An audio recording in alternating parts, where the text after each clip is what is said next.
Faire des parcs en ciment comme ça, pour moi c'était propre. Et arrivé à un moment, on dirait que le cochon il se grattait quoi, avec le ciment. Parce que j'avais pas mis le toit un peu plus haut comme ça. Et avec les petits toits, on wallisait quoi, ça faisait chaud quoi. Alors ça m'a permis aussi de faire les parcs tournants quoi. Je voyais que le cochon il se plaisait dans la boue quoi. Il aimait se baigner comme avant quoi. Alors j'ai mis à part les femelles quoi. Ils avaient du mal à revenir à se mettre sur pied quoi. C'est lavé 2 fois par jour. Le matin, hein, les cochons sont... Enfin, le parc est nettoyé. Et vers 15 h à peu près dans l'après-midi, vous revenez avec le jet. Là, c'est pour le cochon, pour le rafraîchir, hein, parce qu'il a chaud. Donc, il a sa petite douche tous les jours. Et ça permet de relaver le parc. Il est recommandé au maximum de laver 2 à 3 fois par semaine. Donc on est à 14 fois ici. C'est super important parce qu'on croit qu'on fait une bonne chose et non. Plutôt que de laver, passer juste avec la pelle pour enlever les excréments et voire même un petit coup de balai brosse, ça serait déjà essayer de diminuer à une fois par jour à la rigueur. Juste simplement peut-être passer un petit coup d'eau sur les animaux à la rigueur s'il fait vraiment chaud. Mais limiter à une fois par jour, voire une fois tous les 2 jours, ça serait peut-être bien aussi. Et justement, ça limiterait aussi l'eau. Je trouve que les parcs ils sont superment bien construits. Les parcs, c'est très important, ça se divise en 3 parties. On a la première partie, le premier tiers, où il faut mettre l'alimentation des animaux. Donc là, c'est grosso modo ce qu'on a. Le deuxième tiers, de la partie abreuvement, et le troisième tiers, et là on se rend compte que les animaux vont toujours faire leurs besoins au fond des parcs. C'est super important d'éviter l'humidité et le courant d'air parce que ça c'est le pire ennemi du courant. Do you ever have any problem with maybe parasites or something? Est-ce que vous avez quand même des problèmes de parasites sur les cochons? Once you go intensive, then it's more likely that you will get some. Je voulais vous poser la question parce qu'à partir du moment où vous allez passer à un rythme de production plus intensif, vous risquez d'avoir des problèmes de parasites. But I think because you're using rotation as well, you probably will have less problem with that parasites. Yeah. Dans la mesure où vous utilisez un système tournant, vous devriez en avoir moins tout de même. De toute façon, à Wallis, tu ne peux pas arriver à élever tant de cochons quoi. Tu resteras au maximum comme ce que j'ai fait quoi. Parce que c'est pas un grand pays, tu ne peux pas élever tant de cochons que pour la coutume. Pour la commercialisation, tu peux le faire. Mais pour la coutume, ça te coûte trop cher. On va rester à ce rythme-là pour pouvoir survivre. Because the work we are doing, it's about the environment and about health issues. En somme, c'est une question environnementale et sanitaire, comme vous le savez. For the improvement of the design, the drains in the back, so that the waste can be washed and then piped out to like a septic tank.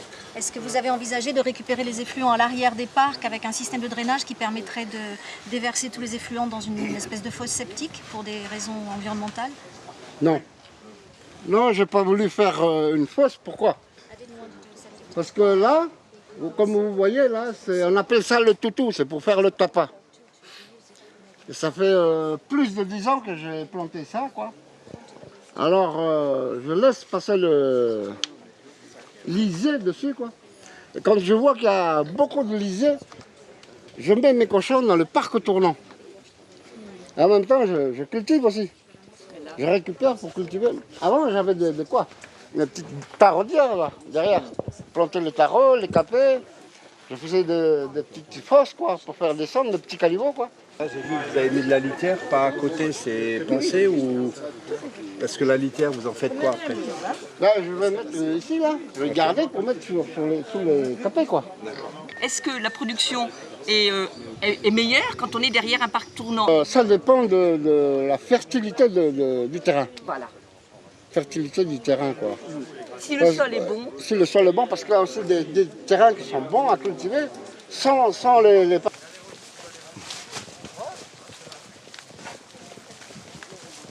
Là, on est sur l'année 1, 2, 3. Là, on a commencé par planter les capets, les ignames, tout ça, là, les tarots. Là, on a déjà fini de récolter l'igname, le taro. On a récolté aussi la plupart du capet.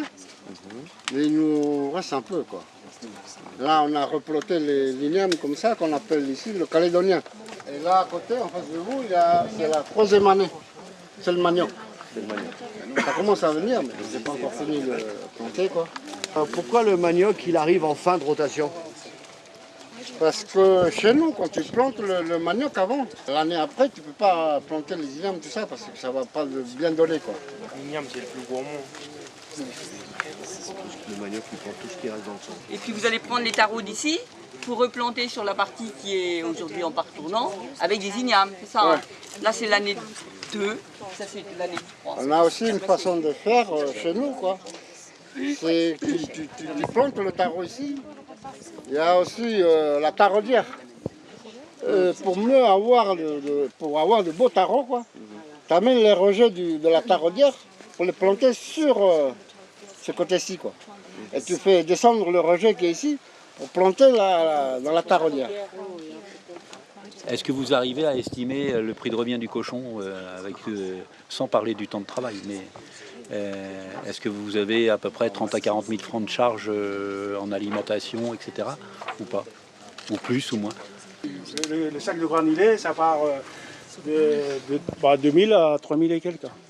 Vous prenez combien de sacs par an Moi, pour votre élevage? gagner des sous avec un cochon, je ne gagnerai pas de sous. Pourquoi? Parce que pour nourrir mes cochons, par mois, je consomme 120 000 à 140 000 francs d'aliments. Les parcs tournent, ils viennent fertiliser et on a un système de rotation des parcelles qui normalement est sur 5 ans. Donc première année c'est le parc tournant, deuxième année c'est l'igname, avec en association, on verra ça demain, le capet et le taro. Après c'est le manioc et puis après il y a 1 ou 2 ans selon les parcelles. Voilà, c'est ce qu'il disait, il me faut une parcelle, enfin selon les disponibilités en termes de parcelles, eh bien on laisse un peu en jachère et puis hop, on remet les parcs tournants et le système tourne, quoi. On a vu qu'il y avait essentiellement une place importante pour la coutume, un peu est commercialisée quand même, et l'autoconsommation. Est-ce qu'une grande partie de l'élevage est consommée par la famille? Ouais. La plupart est consommée par la famille, quoi, pour les petites fêtes, les anniversaires, tout ça là, en famille, quoi. On s'est réunis, on tue 1 ou 2 petits cochons pour la nourriture, quoi. C'est plutôt les petits cochons hein, qui sont autoconsommés. Oui, et pour la coutume, c'est plutôt les gros. Ouais. Et les gros, ça veut dire jusqu'à quel poids? Oh, ça peut dépasser les 300 kilos. Ah ouais, ça peut dépasser les 300 kilos. 300 kilos, 200, 250.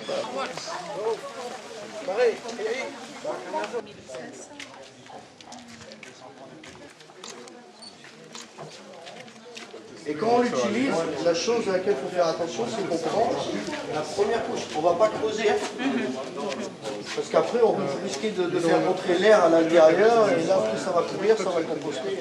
J'adore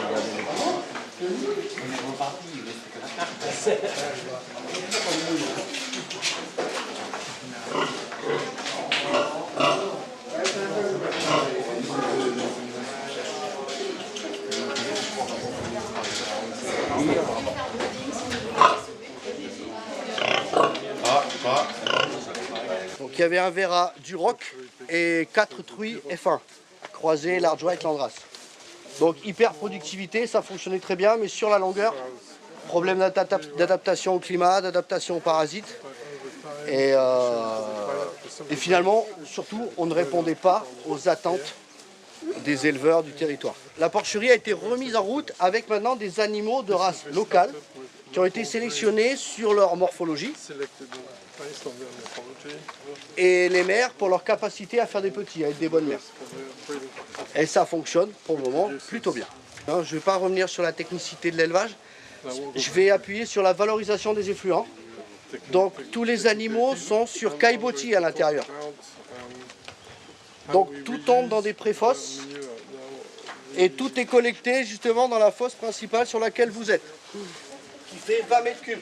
La fosse qui récupère donc le lisier est équipée donc d'une pompe qui sert donc à brasser, à mélanger le compost, parce qu'on sait très bien, le lisier, qu'est-ce que c'est? C'est des éléments solides et liquides. Donc les éléments solides ont tendance à tomber dans le fond de la fosse et les éléments liquides à remonter. Donc pour pouvoir avoir et mettre sur le compost du lisier de bonne qualité, il faut qu'il soit brassé. Donc on ferme la vanne qui permet l'extraction et on fait tourner la pompe pour brasser. Ensuite, cette vanne-là nous permet, on l'ouvre et nous permet donc jusqu'à la plateforme de compost qui est là-bas. Sur dalle, on lui amène la moitié en volume en lisier en 3 apports. Alors, je ne sais pas si vous comprenez. Je recommence. On fait un apport quand on met tout en place, qui représente à peu près 1/3 du volume. Et après, tous les 10 jours, on va faire des apports et pour arriver au final à 50% du volume de déchets verts.